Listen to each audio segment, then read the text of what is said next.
Setiap hari ada saja berita yang dibagikan di media sosial atau WAG yang bikin sebel. Misalnya, di hari-hari ini tiba-tiba ada aturan baru. Kalau mau jual beli tanah harus bawa kartu BPJS.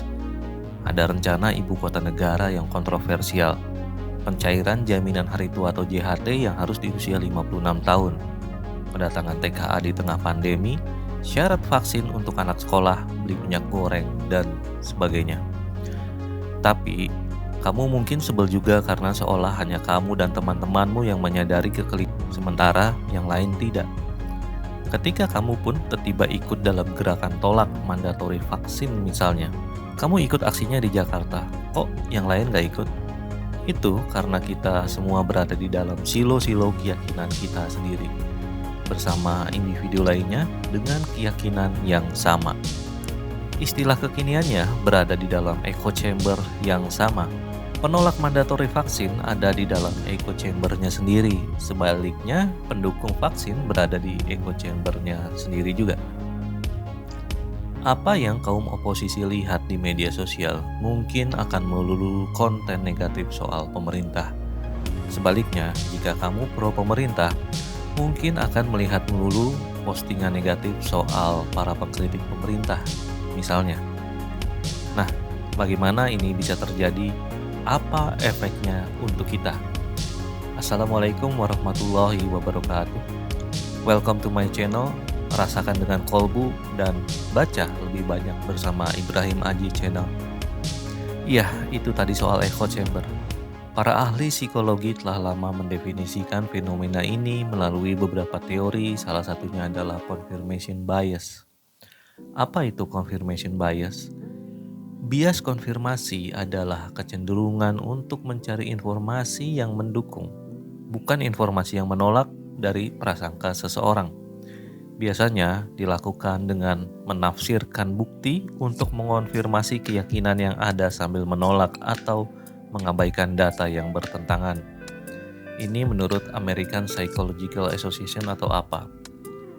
Jadi, kita cenderung menolak atau mengabaikan informasi yang bertentangan dengan prasangka kita. Mengapa ini terjadi? Mari lihat teori lainnya soal disonansi kognitif. Saya juga sudah pernah membuat konten soal disonansi kognitif dalam fenomena ibu kota baru. Untuk memahami disonansi kognitif, Profesor Stephen Rainer dari Stony Brook School of Communication and Journalism di New York, Amerika Serikat, memberikan ilustrasi menarik. Sekarang, kita akan coba mendengarkan dua jenis musik ini dan kamu bisa jawab pertanyaan saya. Apakah musik pertama atau yang kedua yang lebih enak didengar? Ini yang pertama.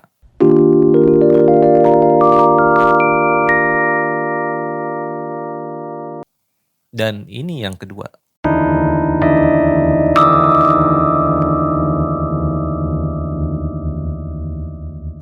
Mana yang lebih enak didengar?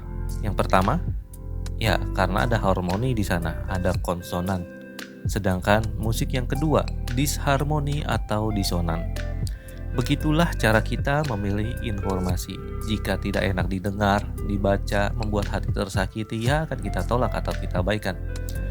Padahal bisa jadi informasi yang kita pilih itu adalah hoax, framing, atau priming, atau konten bergenre opini yang pastinya hanya memuat sudut pandang dari satu pihak saja. Disinilah bias terjadi.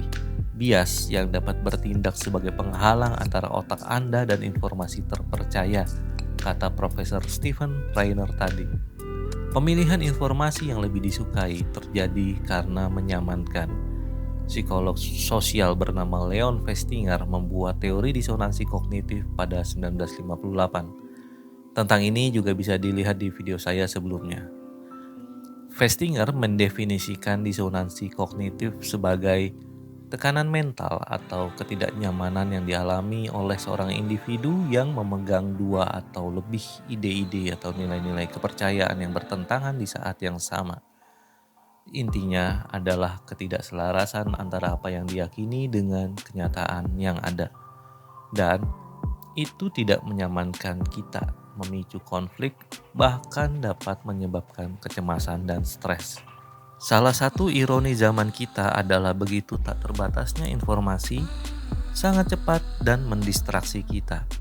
Douglas Rushkoff, penulis buku Prison Shock, When Everything Happens Now, buku ini tahun 2013, menggambarkan fenomena being of the moment sebagai sebaliknya, kita cenderung ada di masa sekarang yang mengganggu atau distracted present. Keadaan di mana apa-apa yang tadinya kita abaikan menjadi penting. Kemampuan kita untuk membuat rencana untuk hidup kita, apalagi sampai menindaklanjutinya, diganggu oleh kenyataan bahwa kita seringkali merasa harus menanggapi distracted present tadi. Iya kan? Bayangkan saat menulis tugas kuliah, kamu mungkin terganggu dengan notifikasi tweet baru dari Babeh Aldo atau Rizal Ramli, karena keduanya adalah tokoh kritis yang kamu ikuti. Kamu pun terdorong untuk membuka tweet mereka. Juga notifikasi di grup WA alumni yang kamu senang berada di dalamnya karena bisa bernostalgia dengan teman-teman masa kuliah. Distraksi yang seringkali membuat kita scrolling berjam-jam, apalagi ketika menemukan tontonan menarik di YouTube. Apa yang tadinya sudah direncanakan untuk dikerjakan jadi tertunda.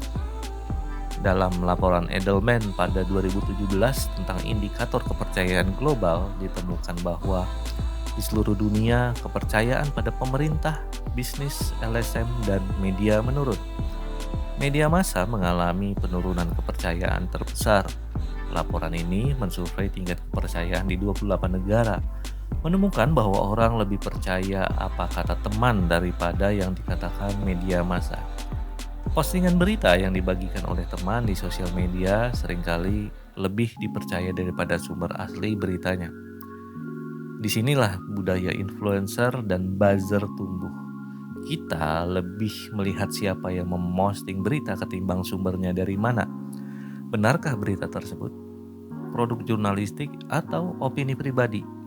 Apakah berita itu sudah dicek and balances sebelum diposting dan sebagainya? Apalagi ketika konten yang diposting memicu emosi kita. Apa efeknya confirmation bias untuk netizen?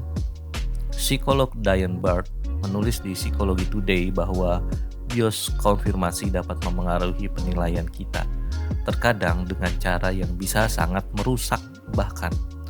Dan satu masalah adalah bahwa bahkan ketika kita tahu bahwa keyakinan adalah salah, kita masih tetap berpegang teguh pada keyakinan kita tersebut. Diane pun menyarankan kita untuk menjawab pertanyaan-pertanyaan di bawah ini ketika menerima sebuah informasi melalui media sosial. Bagaimana dari postingan ini yang saya setujui secara otomatis? Bagian mana dari postingan ini yang saya abaikan atau baca sekilas tanpa menyadarinya? Bagaimana saya bereaksi terhadap poin-poin yang saya setujui atau tidak setujui? Apakah postingan ini mengonfirmasi ide yang sudah saya miliki? Mengapa? Bagaimana jika saya berpikir kebalikan dari ide-ide itu? Jadi teman-teman, menjadi berkacamata kuda tentu tidak baik. Membuka diri atas pendapat lain yang meski bertentangan dengan pendapat kita adalah lebih baik. Karena dengan itu terjadilah dialog intersubjektif yang bisa menghasilkan konsensus antar pendapat yang berbeda. Sebagaimana seorang intelektual Mesir Hasan al-Banna melahirkan kaidah terkenal, kita bekerja sama dalam hal yang disepakati dan saling toleransi dalam hal yang diperselisihkan. Semakin diri kita membuka terhadap pendapat lain, semakin kaya wawasan kita. Meski begitu, kita tetap bisa berpegang teguh pada kolbu. Dengarkan hati kamu misalnya. Apakah mandatori vaksin di berbagai negara yang lantas diikuti oleh banyak efek samping, bahkan ada yang meninggal, dan pemerintah menolak bertanggung jawab? Apakah itu sebuah keadilan? Nah, teman-teman, semoga konten ini bermanfaat. Wabillahi taufiq wal hidayah. Wassalamualaikum warahmatullahi wabarakatuh.